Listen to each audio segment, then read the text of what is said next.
마태복음 2장. 그들이 떠난 후에 주의 사자가 요셉에게 현몽하여 이르되 헤롯이 아기를 찾아 죽이려 하니 일어나 아기와 그의 어머니를 데리고 애굽으로 피하여 내가 네게 이르기까지 거기 있으라 하시니, 요셉이 일어나서 밤에 아기와 그의 어머니를 데리고 애굽으로 떠나가 헤롯이 죽기까지 거기 있었으니, 이는 주께서 선지자를 통하여 말씀하신 바 애굽으로부터 내 아들을 불렀다 함을 이루려 하심이라. 이에 헤롯이 박사들에게 속은 줄 알고 심히 노하여 사람을 보내어 베들레헴과 그 모든 지경 안에 있는 사내 아이를 박사들에게 자세히 알아본 그때를 기준하여 2살부터 그 아래로 다 죽이니, 이에 선지자 예레미야를 통하여 말씀하신 바 라마에서 슬퍼하며 크게 통곡하는 소리가 들리니 라헬이 그 자식을 위하여 애곡하는 것이라. 그가 자식이 없으므로 위로받기를 거절하였도다 함이 이루어졌느니라. 헤롯이 죽은 후에 주의 사자가 애굽에서 요셉에게 현몽하여 이르되 일어나 아기와 그의 어머니를 데리고 이스라엘 땅으로 가라. 아기의 목숨을 찾던 자들이 죽었느니라 하시니, 요셉이 일어나 아기와 그의 어머니를 데리고 이스라엘 땅으로 들어가니라. 그러나 아켈라오가 그의 아버지 헤롯을 이어 유대의 임금됨을 듣고 거기로 가기를 무서워하더니 꿈에 지시하심을 받아 갈릴리 지방으로 떠나가 나사렛이란 동네에 가서 사니, 이는 선지자로 하신 말씀에 나사렛 사람이라 칭하리라 하심을 이루려 함이러라. 자, 오늘은 마태복음 2장 13절부터 23절까지의 말씀을 통해서 주님의 음성을 들을 수 있기를 바랍니다. 오늘 저는 이 본문의 제목을 예수님의 예언적 삶을 통해서 배웁시다라고 잡았습니다. 쉽게 이야기하면 예수님의 삶은 예언적 삶이라는 것입니다. 예언적이라는 것은 하나님께서 그의 예언자들을 통해서 메시아에 대해서 기록한 그대로 예수님은 인생을 사셨다는 것입니다. 한 사람의 인생이 하나님이 정하신 뜻을 따라서 되어졌다. 하나님의 종들인 선지자의 입술을 통해서 미리 메시아가 태어나면 이렇게 살 것이라고 이야기했는데 그대로 되어졌다. 놀라운 이야기입니다. 여기서 우리의 저격점은 무엇인가 하니, 하나님이 우리를 부르시고 우리를 구원하실 때도 우연히 된 것이 아닙니다.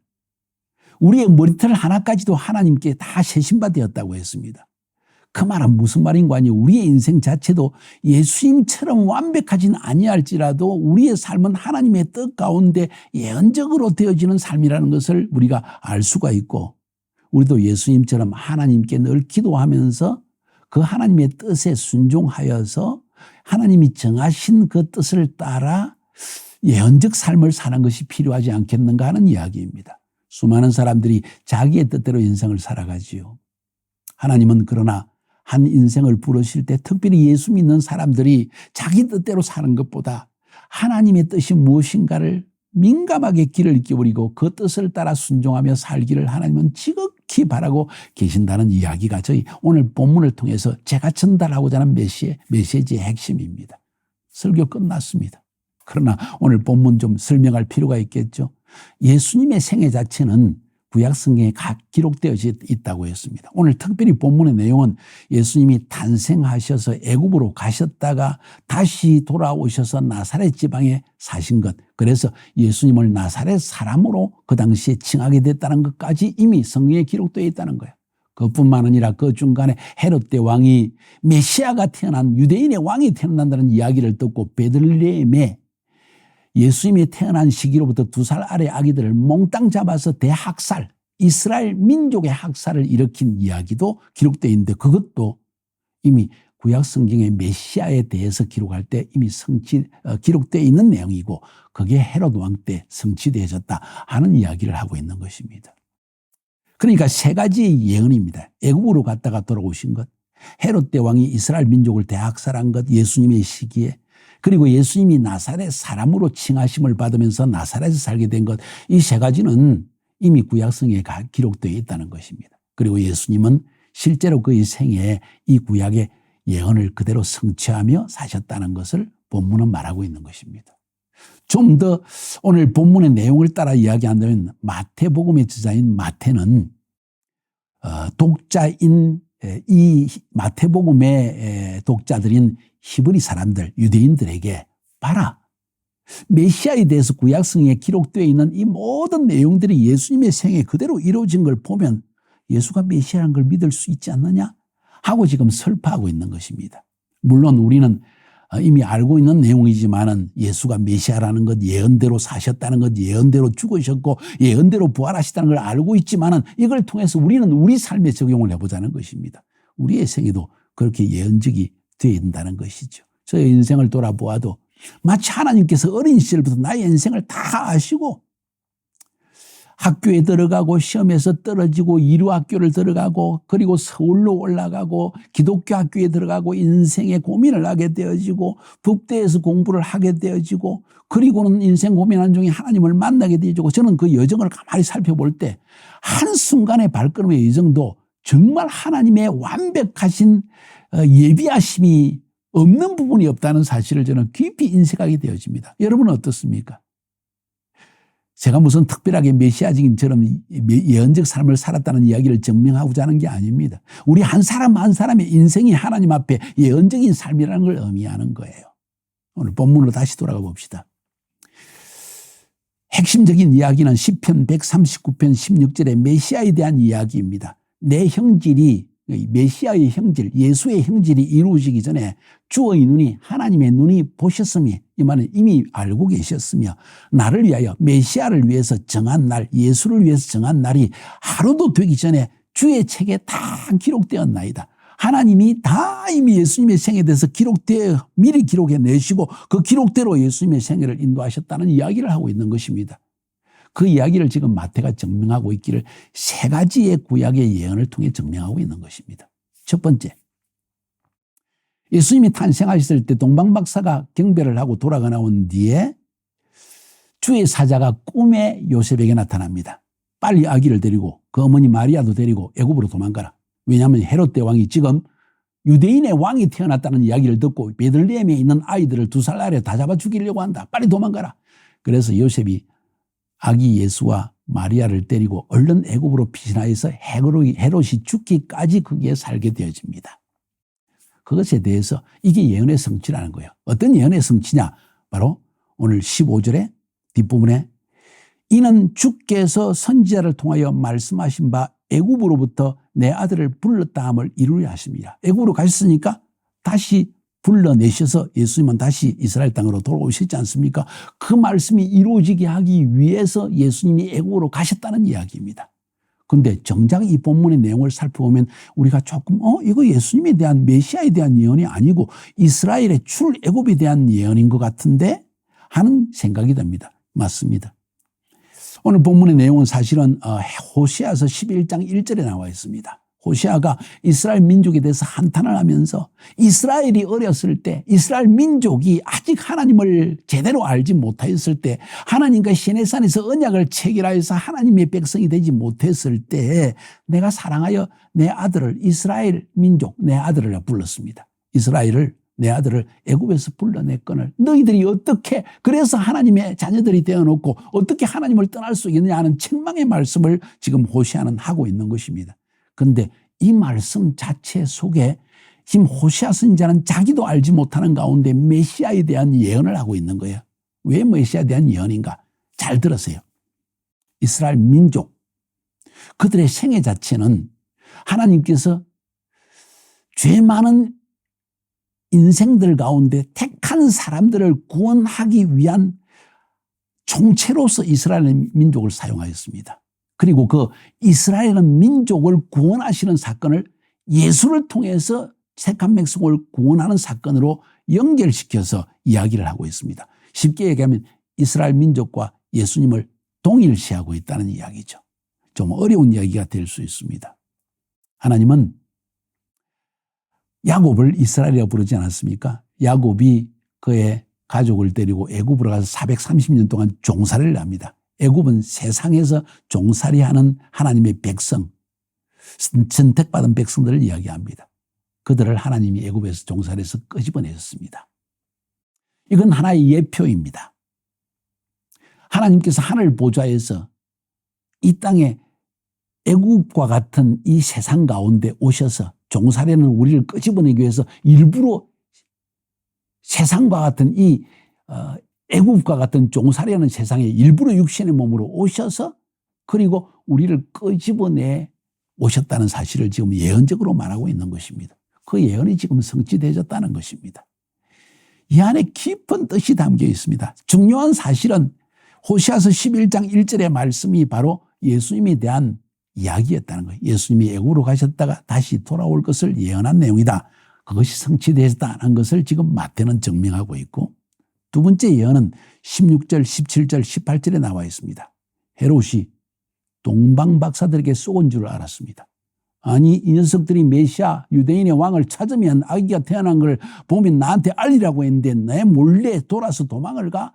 그래서 화가 나서 베들레헴에서 태어난 아기들 중에 예수님이 동방박사가 말한 그때로부터 해서 2살 아래에 있는 아이들은 모두 잡아라. 다 죽여버렸습니다. 대통곡이 일어났습니다. 이스라엘 민족들 가운데 엄청난 울부심이 일어났습니다. 대통곡이 일어났습니다. 슬퍼서 울었습니다. 그걸 이미 하나님이 예언하셨다는 거예요. 예수님의 세대에, 예수님이 탄생하실 때에 이스라엘 민족 가운데 큰 재앙이 일어날 것을 미리 하나님은 말씀하셨다. 메시아가 태어날 때 이런 재앙이 일어날 것이라는 걸 이미 예언하셨는데 그것이 이루어졌다 하는 이야기입니다. 언제 선지자가 그런 예언을 했을까요? 예레미야 때입니다. 예레미야 31장 15절에 보면 여호와께서 이와 같이 말씀하시니라.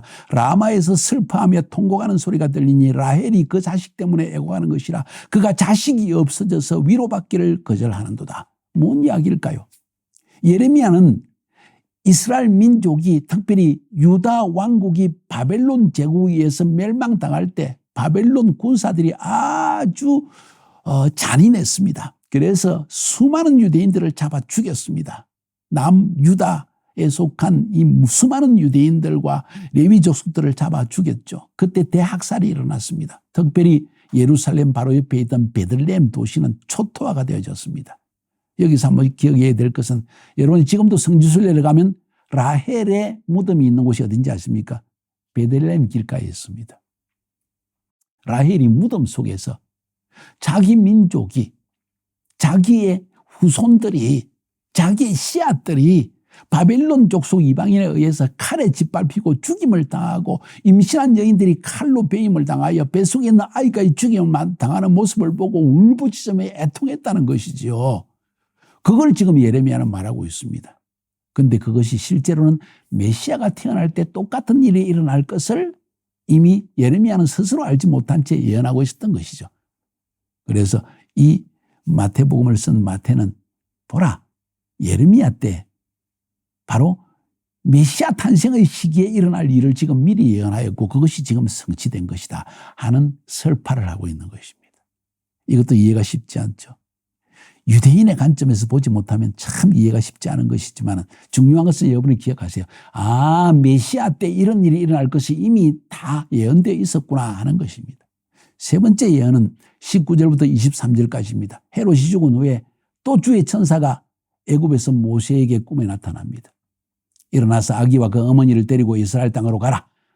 아기의 목숨을 찾던 자들이 죽었느니라. 헤롯 대왕과 그 모든 잔당들이 다 죽었다 하니까 요셉이 일어나서 아기와 그 어머니를 데리고 이스라엘 땅으로 들어가긴 하는데 그러나 아킬레오가 그 아버지 헤롯을 이어서 유대 임금이 됐다는 이야기를 듣고 유대지방, 베들레헴이 유대지방에 속합니다. 그 이야기를 듣고 거기로 가기를 무서워하니까 꿈의 지시함을 받아 갈릴리 지방으로 떠나가서 살았다는 것입니다. 꿈의 지시함을 받아 하나님의 인도하심이죠. 그래서 어디로 갔느냐? 갈릴리 나사렛이라는 도시에 갑니다. 갈릴리는 지금으로 말하면 우리 한국으로 치면 경상남도, 전라도 뭐 이런 그 한 도를 상징합니다. 그 안에 나사렛이라는 도시가 있습니다. 지금도 마찬가지죠. 나사렛이라는 동네가 사시니 이는 선지자들로 하신 말씀에 나사렛 사람이라 칭하리라 하심을 이루려 함이라. 선지자들, 다시 말해서 하나님이 예언자들의 입술을 통해서 메시아는 멸시받는 나사렛 사람이라 칭함을 받을 것이라고 이미 예언했다 하는 이야기입니다. 그러면 성경 어디에 구약의 선지자 이사야, 예레미야, 다니엘, 에스더, 에스겔 수많은 선지자들 가운데 어느 선지자가 예수님이 메시아가 나사렛 사람이라고 칭함을 받을 것이라고 기록되어 있을까요? 그런 기록은 사실 하나도 없습니다. 그럼 어떻게 이런 말을 할 수 있는가? 마태가 어떤 근거로 이런 이야기를 하는가? 일반적으로 이야기할 때 예수님이 나사렛 사람이라고 칭함을 받는다는 것, 그 당시에 마태의 시대에 또 그 이후에도 그 이전에도 나사렛 사람이라는 것은 멸시받는 사람, 천한 사람, 이방인 취급을 받는 유대인들, 그들을 나사렛 사람이라고 칭했습니다. 수많은 구약시대 하나님의 예언자들이 메시아는 왕중왕으로 오시긴 하지만 그는 멸시받는 사람으로서 오게 될 것이라는 걸 예언했습니다. 특별히 이사야서 53장에 보십시오. 그는 고난받고 멸시당하는 사람으로 묘사되어 있습니다. 예레미야도 에스겔도 수많은 하나님의 예언자들이 메시아는 이 땅에 와서 멸시를 당할 것이다, 나사렛 사람과 같은 존재로서 올 것이라는 것을 예언했고, 그런 선지자들의 예언이 그대로 이루어졌다는 것입니다. 우리 한글 성경에 보면 이는 선지자로 하신 말씀에 되어 있는데 원문에 보면 복수로 되어 있습니다. 선지자들로 하신 말씀. 많은 선지자들이 메시아는 이 땅에 오셨을 때 멸시받는 나사렛 사람처럼 사람들에게 대접을 받을 것이다 하는 이야기를 기록했다는 것이죠. 특별히 시편에서도 이런 이야기를 하고 있습니다. 시편 22편 6절부터 8절까지 보면 나는 벌레요 사람이 아니라 사람의 비방거리요 백성의 조롱거리입니다. 나를 보는 자는 다 나를 비웃으며 입술을 삐죽거리고 머리를 흔들며 말하기를 그는 여호와께 의탁하니 구원하실 걸, 그를 기뻐하시니 건지실 걸 하나이다. 나사렛 사람처럼 멸시받는 사람으로 오시는 것이 바로 메시아이다. 그분은 그런 생애를 살 것이라는 것을 이미 선지자들을 통해 예언했다는 거예요. 다윗도 선지자로 취급받지 않았습니까? 시편이 22편은 바로 그걸 이야기하는 거예요. 대표적인 이야기만 제가 지금 이야기하는 것입니다. 다시 말해서 구약을 전체적으로 연구한 사람들은 메시아는 멸시받는 나사렛 사람처럼 올 것이라는 걸 이미 예언하고 있지 않느냐? 바로 그 예수님께서 나사렛에 살게 되는 것 자체가 멸시받는 사람으로서의 삶을 이미 시작했다는 것을 성경은 말하고 있고, 또 예수님의 생애를 연구할 때 알 수가 있으니 이 예수가 바로 우리의 메시아라는 걸 알 수 있지 않느냐 하는 이야기를 지금 마태는 증명을 하고 있는 것입니다. 자, 다시 돌아갑시다. 저의 메시지는 예수님의 생애가 예언적 삶이라면 우리의 삶은 예언적 삶이 아닐까요? 조금 전에도 제가 말씀을 드렸지만 저의 생애를 뒤돌아볼 때도 철저하게 예언적인 삶이라는 것을 느끼게 되었습니다. 내가 어느 학교에 들어가고 내가 누구와 만나서 결혼을 하고 이게 다 예언적이다, 이름이 기록되어 있다, 이런 이야기가 아닙니다. 저의 생애 전체에 일어날 일들을, 그리고 나를 통해서 하나님이 하실 일들을 하나님은 정해놓고 나는 그 순간순간 나도 모르는 채 그 발걸음을 걸어가고 있었고, 성장 과정 속에서 결국 어느 시기가 되었을 때 하나님은 나를 부르셔서 성령을 부어주셨을 때 이제는 그 성령님의 인도하심을 따라서 하나님께서 정하신 그 예언적 삶을 살게 됐다는 것을 저는 인식하게 되는 것입니다. 여러분의 생애는 어떻습니까? 메시지를 듣는 여러분들 다시 한번 여러분 젖먹은 시절부터 지금까지의 생애를 한번 돌이켜보세요. 분명히 하나님께서 여러분을 어떻게 인도하셨고 왜 이렇게 인도하시는지를 알게 될 것입니다. 예언적 삶입니다. 철저하게. 그렇다면 앞으로 우리의 남은 생에도 하나님이 우리를 위해 정해놓으신 그 예언적 삶을 살아야 되지 않을까요? 예수님이 십자가에 죽으시고 부활하시는 것이 그의 예언적 삶의 마지막 종점이라면 우리는 어떤 인생을 마지막으로 살아야 할 것인가? 우리를 통해서 하나님이 하실 일은 무엇인가 하는 것을 돌아보는 것이 중요하다는 것을 저는 말씀드리고 싶은 것입니다. 예수님은 예언적 삶을 사신, 메시아의 예언적 삶을 사신 분이었습니다. 우리 인생도 그런 하나님의 구원의 성취를 위해서 예언적 삶을 살아야 된다는 것을 저는 여러분에게 말씀드리고 싶은 것입니다. 승리하시기를 주님의 이름으로 축복해 드립니다.